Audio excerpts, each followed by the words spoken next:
Thank you for watching Mid-Morning. We now move to the main interview for the day.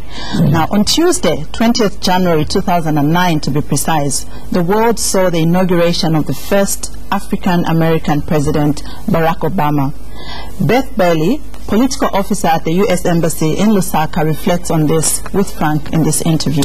Beth, good morning and welcome to the program. It is a great day, great development. Is this the realization of Martin Luther King? I really think that Martin Luther King, who is a civil rights activist and a hero to many, many Americans, I think it was a realization of his dream for America. And I understand that you have a clip of the speech here, which I'm very glad to hear, because I think it does really reflect the aspirations that Americans had over 40 years ago and now are realizing. So I'm glad. Let me ask you a hypothetical question. How would this have played to Martin Luther King if he was still alive today?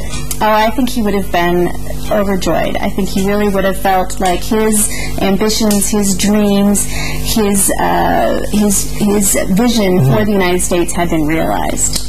Let's listen and watch the 2 minutes in a clip from that famous speech of 1963. It's absolutely out of this world. Just general. Let's look in a bit at Obama's speech. Yeah.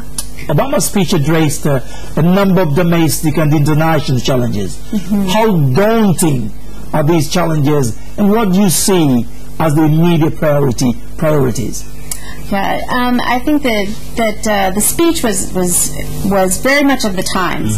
I heard one commentator describe it as inspiring but sobering, and I think that's true. I think that the president took the opportunity to lay out the challenges that we face economically, in foreign policy. He really wanted to prepare the public for what is going to be happening over the next weeks, months, and years. So it was very sobering, and I think also I know that President Bonda also took that opportunity when he did his speech to the Parliament on January 16th. But at the same time, it was inspiring. President Obama wanted to also take the opportunity to remind Americans of the resources that they draw upon in facing such challenges, that the national characteristics, our dream, our American dream, the resources that we have in terms of loyalty, honesty, hard work, patriotism. So he wanted to outline the challenges, which are daunting, and I acknowledge that, and he acknowledges that. He wants the American people to know that. But he also wanted to remind Americans that we have faced challenges in the past. We have overcome them, drawing on the resources that we have collectively as a population.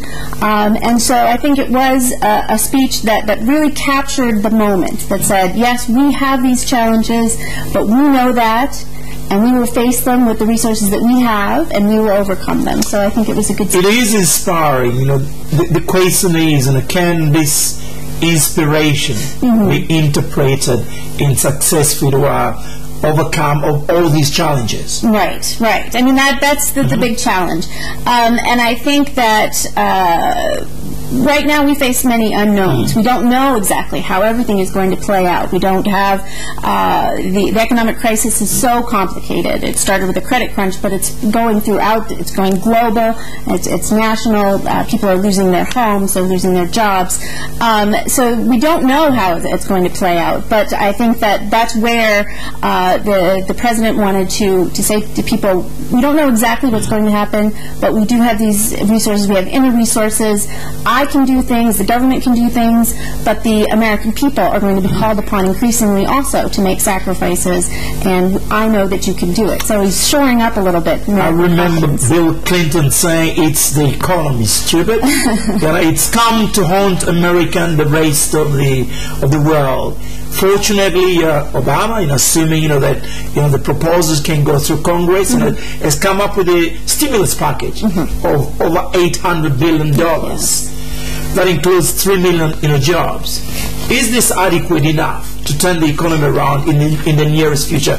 And just what turnaround time tag do you anticipate? Right.